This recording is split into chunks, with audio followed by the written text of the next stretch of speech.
Mm-hmm. All right, we going? Mm-hmm. All right, hello and welcome back to Laurel Canyon Cryptids. We got some good shit today. We got some meaty stuff. I'm talking Theta Burgers. Oh, I love Theta Burgers. Dude, have you ever been to Burger Punk down in whatchamacallit? No, I haven't, but I always see their little food truck or whatever. I passed by it like more times than I can count. I went yesterday for the first time. I keep forgetting it's a real place. I was just down there and I was like, I want a burger. Mm-hmm. I was going to go to S&B's because I had to go to Guitar Center, but, you know, Guitar Center, I'd rather not spend too much time hanging around there. You know. You break it, you buy it, kid. Every time I go to Guitar Center, yesterday I walked in, like, I want to see if they have an Epiphone Crestwood, because I'd like to buy an Epiphone Crestwood at some point, and I'd like to, like, actually play one before, but they didn't have one. They didn't have a 6-string Rickenbacker either. I always look for a 6-string Rickenbacker to, window shop. Yeah, no, I don't blame you. They had a 12-string Fireglow. I had no 6-string. No basses either. No Rickenbacker basses. That I've seen maybe a Rickenbacker bass like 2 times in a Guitar Center, and then like as soon as they're there, they're gone. Yeah, because, them lawyers come in with all that money. Don't mean they can play it, but they buy them. They just got some child killer out of it, like from getting like a longer prison sentence, and like, I'm gonna buy a 12-string John Lennon style Rickenbacker guitar today to treat myself. Lawyer walks in. What can we do for you today, sir? Like, I would like your most expensive guitar. Yeah. Not even what kind. Just give me the most expensive shit. All right, sir. So what type of genre of music do you play? Like, I don't play. I collect. I'm a serious collector. I see. So we have a Les Paul over here.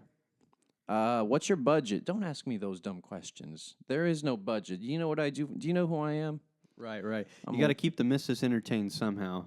And They don't keep the missus entertained. They're too busy with their $5,000 Les Paul looking at it in the shed. Well, they better at least learn like "You Really Got Me" or something, or some Stooges, or like I don't know, like White Stripes, something easy on guitar at least. The lawyer, the scumbag lawyer, comes into Guitar Center to buy the collector's guitar, and the salesperson's like, "All right, man, let's plug it in, see how it sounds, let's see what you can play." And the guy's like, "No, I don't need that." The guy's like, "It's wall. He didn't say it's wall art, but he's like, I'm gonna put it in my office downtown. Mm-hmm. It's a conversation starter for potential clients." Grandkids come over. Can I play that? No. Get scratches in it.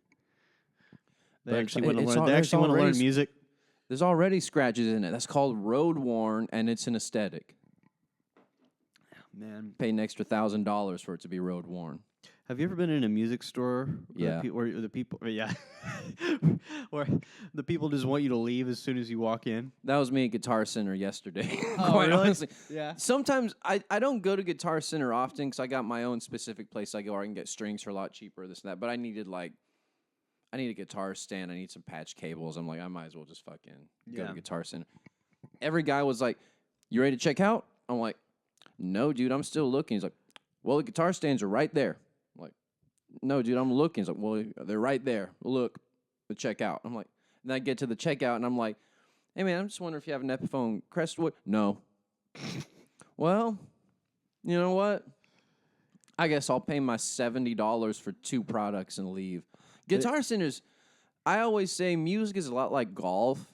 It's a very expensive hobby, and it's hard to get really good at it. Yeah, no kidding. No fucking kidding, dude. I was going to say, for the gentleman, it's that you were... Our scumbag lawyer guitar collector. Not even that. The guy working at that Guitar Center, like, it really is rough when Adderall wears off. That's a serious thing, man. That is true. Everybody, there's so many people I've seen where I'm like, why are they so pissed off today? And I'm like, oh, fuck, it's probably because they dropped their Adderall. They were dropping Adderall, all right. They were doing something at that Guitar Center. Yeah, I mean, geez, I mean, shame on a fella who spends maybe more than 6 minutes in a Guitar Center. Yeah, I mean, every time I go to a Guitar Center, my initial thought is I'm getting the fuck out of here as quick as I can. I don't want to be here. And then I see the walls of like instruments. I just kind of stare like a kid in a candy store, like, oh, that's $5,000. I can maybe swing that. I always like playing those Hofners. Dude, there's a Hofner bass there yesterday. Every time I see one, they always have a Hofner bass, and I'm always like, I should buy this. And then I realize I don't really play bass enough to warrant buying a Hofner bass. It'd be a good one to learn on. Be a short scale kind of. Dude, I got it's a Ibanez Expressionist. They built them for like 1 year in the mid '90s. It's a jazz bass clone. It's really nice. I like it. So since I don't play bass enough to warrant buying a second bass that I won't play, I'm like, sure, I'll just keep this one I got. I like those short scale Mustangs, the Fender ones, and they've got a Squier one too. That's what Tina from Talking Heads played in the little Mustang bass. Yeah. And I always thought those were really cool. And they got that kind of like clicky kind of sound. They're not too aggressive sound wise. Oh yeah, wait, you were talking about Theta Burgers. That was like a hot minute ago. Yeah, what's talking about Theta Burgers? Yeah. Do you like Johnny's? I love Johnny's. Okay, it's like I grew up with it. My dad like might as well have like an IV going into his system. I like the Caesar burger at Johnny's. The Caesar burger that's the wave. That's the wave. Yeah, man. Yeah.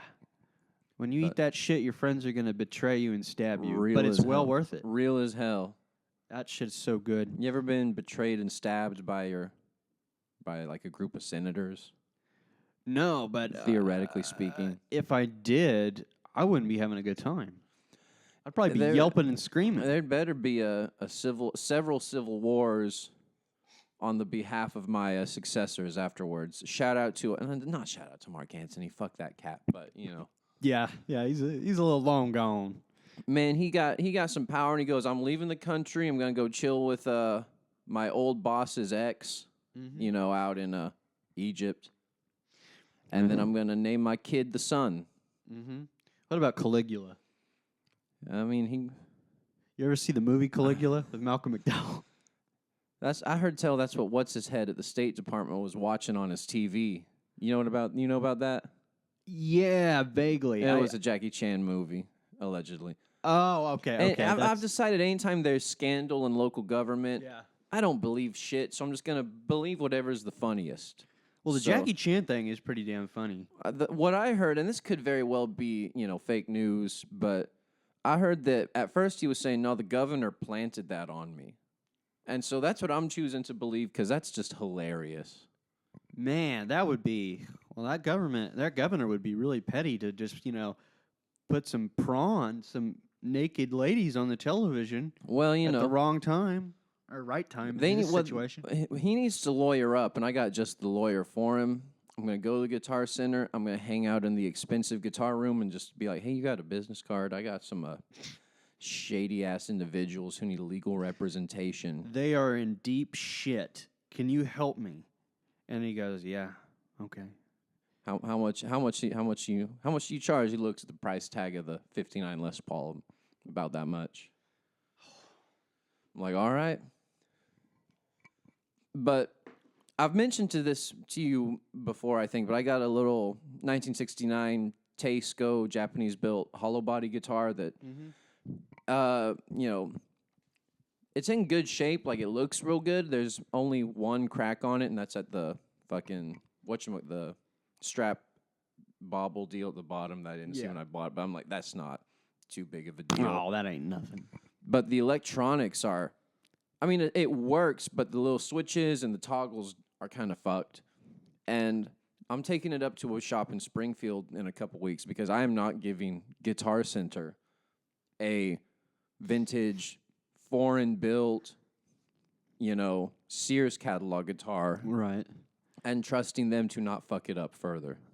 Sweetwater is pretty good. And I don't work at Sweetwater. We're not sponsored by Sweetwater yet. But they helped me fix my Rickenbacker. And they were really cool about it. They're very quick with emails and stuff. But I can't remember how much it costed. You see, the deal with my guitar, I want to take it to a real shop and like be there when they look at it, because it's either going to be like a $20, we put some contact cleaner on it, you're good to go, or it's going to be, this is going to cost you a lot of fucking money type deal, and there's like no in between. A 1 month, 2 month ordeal, right? Yeah, it's slap some WD-40 on it, and you're good to go, or we need to find a part that hasn't been made since 1969 in a different country. Yeah, no, they had to replace the tuners on my Rickenbacker from the originals to new ones, and I was like, hey, whatever keeps the tuning pegs from falling off. Real, yeah, just make it work. Right. They're like, it won't be original. I'm like, it doesn't need to be original. I'm trying to play it. Yeah, as long as it's like 75% original, as long as it's got the body and the neck, as long as the pickups are good, and really for that guitar I'm playing now, the pickups and the tremolo arm is a really neat little different type deal. I want to ask you something. This is going off left field, but there's a guy on YouTube.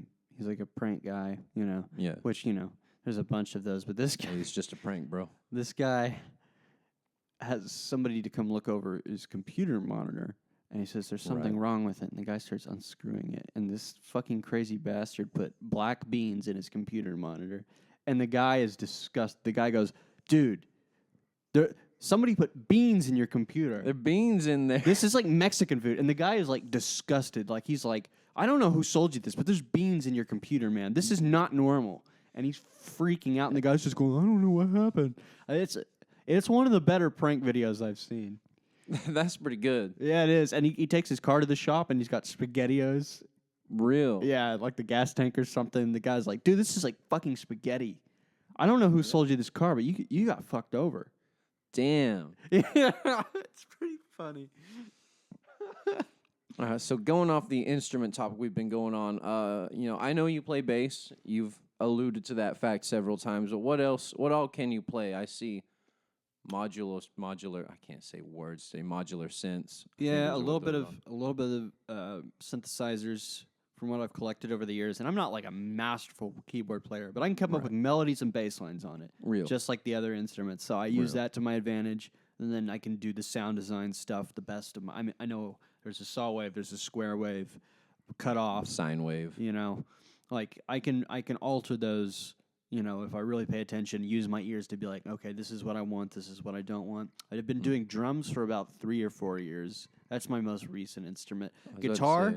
I can't play chords for shit on, so I just come up with melody lines on guitar, riffs, that type of your thing. lead guitar only, no rhythm. Yeah, it's funny because some people can't play lead guitar, but they do chords. Chords hurt my hands so bad. So sometimes I'll do chords on bass if it's root and fifth, maybe root and seventh, and that doesn't bother me. But when I do it on guitar, a lot of rubbing on my tendons, and that's not good. You see, I say recently, it's been a couple years ago, but comparatively recently to when I started playing guitar, I've just recently finally been able to like say, okay, I can confidently play lead stuff. That's awesome. Mostly because I never had to, because I'd play in bands where I was singing and playing rhythm, or was the only guitar player or whatever, and I was just like, I don't need to do lead stuff. And then I got in a 2-guitar band, and they're like, yeah, play lead on this. I'm like, oh. A trade-off. I'll see what I can do. Yeah, no, that can be an intense kind of thing where you're learning because you're playing the gigs and that's how you learn though, is having to fucking do it. Like trial and error, kind of like, okay, I got to do lead on this one, you know. Or if you're a bass player, it's like, okay, this is not just a root fifth part. Like this is like doing like scales, chords, you know, arpeggios, whatever. So you gotta work a little harder and you know, work those muscles that usually don't get worked. You gotta actually, I tell you what, kids, you gotta practice. You can't just, You know, that's one thing I can't stand is when people are like, it's like, what's gonna make me better? I'm having trouble with this specific thing. Practice. Yeah, just keep no doing it. Fucking shit. Like, no, I just thought I was gonna stare at a wall and it's gonna come out of my ass. You'd be surprised at how many cats are like, what do you mean practice? There's not like a YouTube tutorial. Like, yeah, the YouTube tutorial is going to tell you to pick up your instrument and play along and practice. Right. But I'm talking about, like, people who like, you're like, okay, like, let's say, like, I'm having a trouble with, like, hammer-ons or trills or vibrato, and I'm like, just practice, bro. And I'm like, well, is there something that you can implement to me that's going to help me specifically learn this thing? I mean, obviously, I'm going to practice, but it's like, some people are like, practice. And I'm like, yeah, I know that. but like there's a specific thing I'm looking for. Some like technique or some like, I don't know, techniques in the word I'm looking for. Like some rudimentary things I can work on that'll transition over. Right. Like, what are some exercises? Give me some things I can do. Right. Like, and then, there's people that really help you with that. But then there's just people like, oh, just practice, bro. And I'm like, I know that, but how? One thing I learned is it's hard. Practicing is good, but it don't matter. You got to practice with a purpose. You know what I mean? Oh, 100%. You got to practice with like, this is my goal. This is what I'm going to work on, and this is how I'm going to do it. Interest, because if you just play scales, it's like, okay, that's good for your muscle memory, but if you don't apply it to your art or even your cover songs, like you're just learning things to learn them. And it's like my whole purpose is like now that I actually know this, because I did a lot of clueless kind of practicing when I started, is I actually started learning songs that I was interested in, and then when I got in a band setting, I was like, your phone blurring up. Who is it? Let me talk to him. Oh, it's my sister. What up? She's helping me with my band T-shirts. Promo.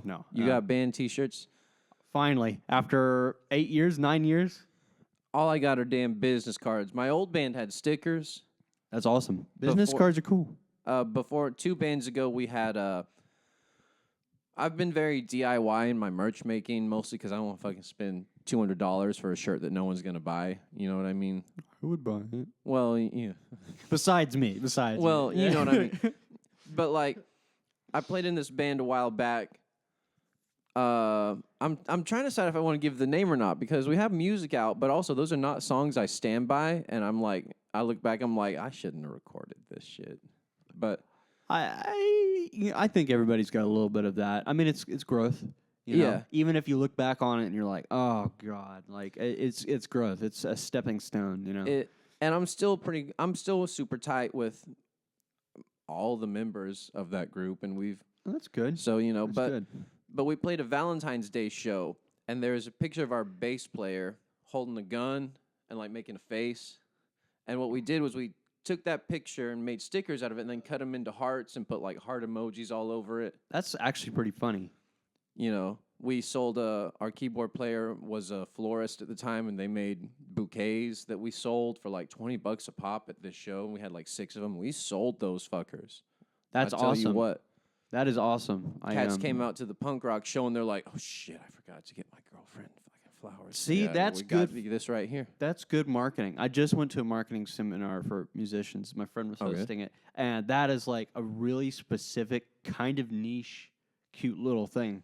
Yeah, that's awesome. That's great marketing. I am a big believer when it comes to merchandise. Like, everyone has shirts, everyone has stickers.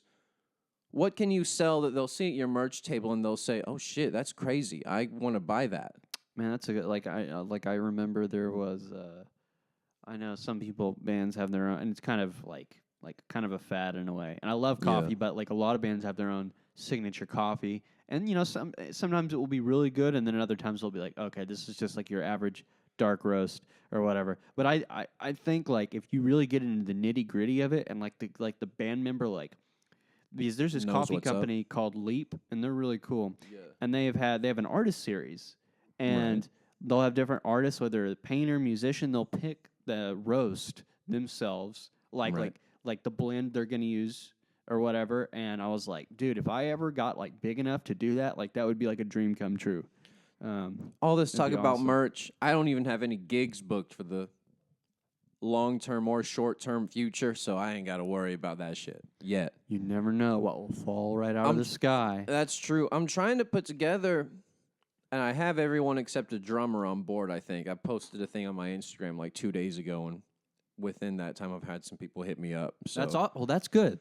At least you got some leads. I got some leads. That's good. One of them is Live at Leeds, the bass player from the aforementioned band whose songs I don't stand by anymore. He was a real good cat of mine. Went to high school with him, so he's like, "I'll play bass with you if you want." I'm like, "Yeah." Met a guy at the Red Cup. Friend of a friend was like, "I saw you're looking for a guitar player. This is my buddy. He plays guitar." That's awesome. See, people know who you are. People know you play music. That's good shit. But anytime I'd gone to like local venues in the past year, especially Opolis. The first time I went to Opolis in a while, they're like, "Oh, you playing tonight?" I'm like, "No." That's one of the few places I have gigged at for experimental music night. I like the that place. Weirder Wednesdays. Yeah, shout out, make Oklahoma weirder. The Weirder Jarvix. Weirder Wednesdays. It'd be fun to have Jarvix on. I think that would be fun. Yeah, that's not a bad idea. Yeah, I would love to just pick Jarvix. The times I've talked to Jarvix is he's always like he's a busy guy. Oh yeah. So like I would just like to pick his brain about like what's the craziest shit that's ever happened to you at a gig. Like what is the most like I know this wouldn't be maybe fun for him to talk about like what's the most disastrous gig you've had and what's the best gig you've had. Like because I'm sure there's a range of all sorts of stories. I mean that guy is constantly meeting people, and you know it's like if there's a conveyor of any Oklahoma scene, it's like Jarvix has been in it, and same with Electra. Absolutely. Yeah, they helped me out big time. Same. I know exactly what my story would be for most disastrous and weirdest gig. It'd be the exact same gig. I don't know if I want to tell this. I can't just bring it up and then not tell the story. I'll save it for when we bring Jarvix on the podcast. But it was buddy. We were living La Vida Loca the 2 weeks right before COVID hit. Holy shit. Yeah, I almost had a coffee gig or getting a job. I wanted to work at Stitch. And this was like 2 weeks before COVID. And I actually got to talk to the manager, and he was like, yeah, we'll keep in touch. I gave him my resume, I think, and I told him I was really interested in coffee. There was something happening here. 2 weeks later, COVID happens. I never fucking heard back from him. Damn. And then I got a job after quarantine because they were looking for baristas, so it worked out. Yeah. Okay, so it worked out. Yeah. Job for 4 years. When COVID hit, I was in the last semester of my undergrad, and my college, I mean, it was the last semester, so they weren't like super prepared for anything. It was basically they shut down the school. We got an email from our professors. All of them basically said the same thing, and it was, well, looks like we're closed. Don't forget your final paper is due at the end of April. Yeah. See you later. And then, like, nothing. GTFO. Man, I'll tell you a really crazy story. Or actually, it's not that crazy. But when we had that Don't sell yourself short. Let's hear this really crazy story. Yeah, you're going to be disappointed. It was the May, that May 20th tornado? Yeah. The one that was, like, on Time magazine. Yeah, I mean, pretty much, second hand to the Murr building bombing. Like, that's one of the biggest things Oklahoma is known for is that big tornado. Yeah. It outdid May 3rd. Well, it was so weird because our school, like, we were about to take finals. And, I was getting ready. I think it was my junior year. It was either my sophomore or junior year. I think sophomore. Yeah. And I was like, all right, I've got to, like, I'm doing really good in history right now. I'm going to ace my history test, whatever. Math, I'm not sure about. We got off basically scot-free. Basically, our grades that we had were just... Oh, they freeze your grades? Yeah, they were just like, you're going to leave with the grades you have, and just, you can come by the school early to get your yearbook signed because everybody was dealing with the tragedy of that tornado. Some people knew people that lost their homes. A lot of people near Southmore. You're familiar with that? Out there yonder. Like people like lost their homes. People knew people that lost their homes, So that was, it's not really crazy, but it was very weird going to school that day. It was very cloudy. So. Everybody was kind of like, some people were crying. Some people were, were just very emotional. Right. And it was just like, holy shit, this basically just gave everybody a scot-free card, you know? Unless somebody was doing really bad, I guess, and had to go to summer school. But it was like, I'll never forget that. So, like, it was terrible what happened, but in a way, that tornado, like, I guess, saved people who were going to do really bad on the finals. Yeah, some people got their grade completely saved, I guess. Okay, my weirdest, kind of going off of that, we'll call this weirdest natural disaster stories, although this is more of a man-made disaster, and it wasn't a disaster. Long story short, the first time I lived in Japan, I was living up in Sapporo, up in Hokkaido, up north, and that's where North Korea lobs missiles over all the time. Oh. So one night, I was sleeping, it's like 3 a.m., my phone starts buzzing and yelling at me, and I look at my phone, they're like, incoming ballistic missile alert. And I'm sitting there like, and, the phone's like, take shelter immediately, go to the subway, blah, blah, blah. And I'm like, I could walk a mile down to the subway entrance. Yeah. Or I could just assume it's going to do the same thing as all the other ones do and fly overhead and land in the sea and go back to bed. So my ass went back to bed. I'm like, fucking ballistic missile. No, you ain't hitting this. You ain't hitting me. But the next morning, my mom calls me from America. She's like, did you seek shelter? I'm like, no, I didn't seek shelter. No, I didn't. She's like, but there's a ballistic missile. I'm like, no, there wasn't. I mean, there was, but... basically what happened was it was like your alarm clock. You're just like, hit snooze and you go back to sleep. It's like, it's doing like the iPhone emergency sound, loud as hell, screaming at me. And I'm like, seek shelter immediately. I'm trying to sleep. No. But man, that is crazy. I probably would have been pretty anxietized. I remember when I went to Hawaii a long, long time before Maui was destroyed by fires. Right. Which is fucking weird. Yeah. I remember my mom and dad were like, I think there was something about North Korea or something. Like, there were like threats. Oh, and yeah. My parents just didn't tell me about that because they were afraid like my sister and I would be scared shitless. It was like that one time at like was it that one 4th of July when he's like, we're gonna have a special fireworks display in Hawaii this 4th of July That's what Kim it was Jong-un like 2009. Said. That was also when Billy Mays, Farrah Fawcett, and Michael Jackson died. Rip. I remember that because we had just gotten to the airport in Maui and or Hawaii, and it was just like Michael Jackson's dead, and then it was like, wow, that's a pretty big event. Well, deaths always come in threes, Right. Who did we have recently? We've had a lot of people die. Several recently. Hulk Hogan, Ozzy Osbourne, and then there was another person. I can't remember who the guy from Bill Cosby's show. I can't remember his name. The safe Bill Cosby. He was one of the sons, I think. I can't remember his name. It started with an E.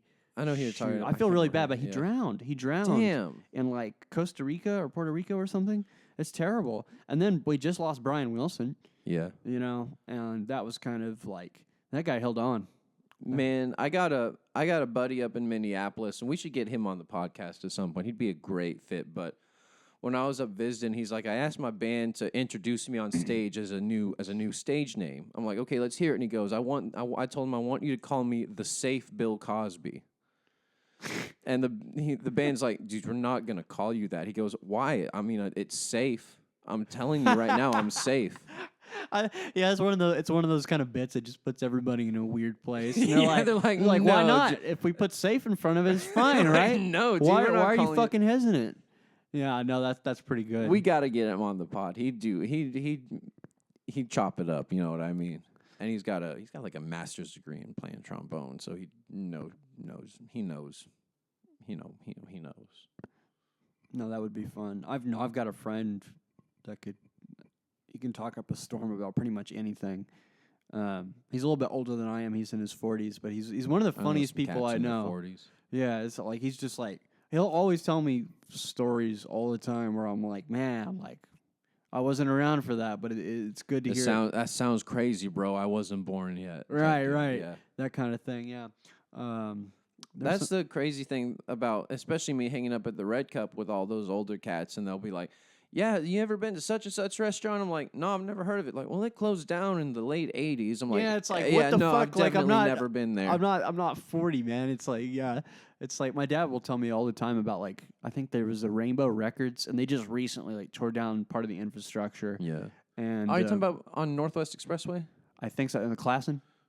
Like right before you get to Classen? No, I'm thinking of somewhere different. It was like the go-to record store, I guess, back in the day. Yeah. Before Charlie Stop, before Guest Room, before all that. Yeah. My dad was telling me about going there and stuff. Part of the advertisements were up for a long time. It was like I've seen those. I just assumed that was like a HVAC something or other. Yeah, they just recently tore down part of that building. But get this, when they tore down part of that building, they discovered like an old like pharmaceutical like wall painting on the bricks that had been there for a long time, and they had completely like painted over it or whatever, and it was just like it was cool. It was really cool. They took a picture of it. They got pharmaceuticals there at the record shop. Oh, before the record shop, it was like the ghost, the building that they built over or whatever. Nah, you want a good record shop. You're selling pharmaceuticals there. You know what I mean? Yeah, like in Empire Records from the 90s. Yes. even though they don't sell drugs. I recently watched that. Have you seen that? No, Renee Zellweger. I haven't seen it. No, It's a corny ass movie, but it's got a pretty good soundtrack. hell yeah. It's like the classic story of like this big business is gonna make this record store into a chain, and we gotta save the rainforest while we're at it. Yeah, we gotta save this ground roots record store, and it's got a wacky soundtrack. Define wacky. What do you mean by a wacky soundtrack? It's really not that wacky. I mean, it's got like suicidal tendencies. It's got like some hip hop. It's got a lot of stuff that was popular at that time. AC/DC. There's a AC Bon Scott era AC/DC song in it. All right. Yeah. How do you feel about AC/DC in general? That was one of the first rock bands I really loved. Like that Power Edge album was really important to me. That is good. I do like that album. I got not in a beef because we're friendly about it, but I have a buddy who what was I gonna say? He's a big AC/DC fan and hates Tom Petty. And at the time I was a big Tom Petty fan and hated AC/DC. That's hilarious. We'd like kind of riff off of that. But buddy cop style. My deal is I love AC/DC, especially on one occasion. That's when it's on a pinball machine. And it's an AC/DC pinball machine. That's when I'm like, playing the fucking flippers. It's a long way to the top. I'm like, hell yeah, man. I got a few pints in you. Yeah. Hell yeah. I got the multi-ball. I'm like, oh, fuck. They're the most American Australian band. Australian/British. Actually, Brian Johnson is Scottish. Yeah, don't call him British. Australian/Scottish. But when he talks, he's like, it's so. I know people don't always, sing like they talk, but like when I expected his voice to be like, what's that? I think it's a Pavement song where they're like, one of the lyrics is like, "What about Geddy Lee? Does he sound like that when he talks?" I didn't know that was a Pavement lyric. That's a pretty funny Pavement lyric. That's like the only Pavement song I know. That's hilarious. All I know about Pavement is they ripped off one of my favorite bands, which is fine. I mean, name drop the band. Don't gatekeep. The Fall. I've fallen down before. I've fallen and I can't get up. Free Fallen by Tom Petty. Free Fallen. It's this whole podcast is a snake eating its tail. Yeah, it's what is the Ouroboros blah blah blah. Aurora Borealis. Don't tread on me, snake. I have no idea. Real. Yeah, don't tread on me, man. I'm too busy. Fucking. Don't tread on my balls. Is more like it. Real. I ain't down with that. Right. I ain't down with the clown. I ain't down with the clown. You don't fuck with Insane Clown Posse.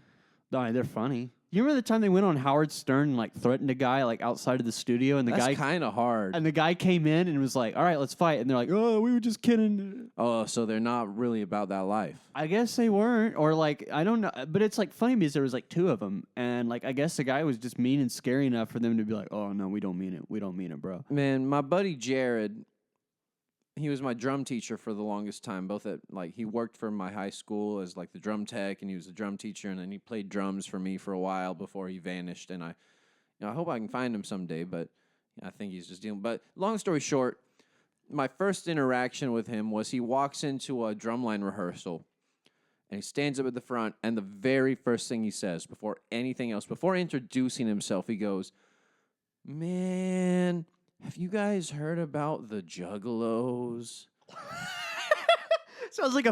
That sounds like something my dad would say, because my dad, oh my God. He goes, "Have you heard about the They like kill people, man, and they mean it." He's talking about them like they're the Warriors or something. We're sitting there like, who is this guy? Is this our teacher? Is this our teacher? And then he was like, "Oh yeah, let's do some warm up exercises." And I'm like, "Oh, all right." I went home. I Googled Juggalos that night. That's one of my favorite genres of things. Is like an older person or a boomer. No shame, it's fine. We all come from different ages. We can't all be born at the same time. Yeah. But they come to you with information of like, dude, what is this? What is this? Pepe the Frog guy. What is this? Or even better, one time my dad asked me if I knew what a furry was, and I said yes. Don't ask me that ever again. I sure do, and I damn well wish I didn't. My dad is in his 70s, and I was mortified that he asked me what a furry was. About that. It's like your kid, like your 3-year-old asking you like about something he saw in a movie, and you're like, you're too young for that. Like, but it's like with my dad, I was like, no, don't go there. Don't ask about that. It's a bad thing. My dad listens to like podcasts that talk about music, and one of them he listens to will do like cover the charts and then give like and here's something I'm listening to that I really enjoy. And there's a Japanese hip hop group called Creepy Nuts. Excuse me? Creepy Nuts. Creepy Nuts. Yes. Okay. But he calls me, and we can wrap up the podcast on this. I think we're at time. Okay. But he calls me, and he's like, hey, I think our audio went out. Oh, did my laptop? Your laptop died. Oh, shit. I guess that's the end of the episode. Yeah. Oh, fuck. I guess that's the end of the episode. Like, comment, subscribe. I'm so sorry. We'll have some better shit next time. Do you have anything? The video's still rolling. You want to plug your shit real quick? Yeah. We'll steal this audio from the video and combine it. Well, okay, there we go. There's audio back. I'm sorry about that. Did it save what we recorded? It should. It should have auto-saved. Okay. Yeah, it did. It cut off at that point. That's good. That's perfect. So. Okay. I play under the name Sakura Yankee. You can find me up on Instagram at Sakura Yankee. SakuraYankee.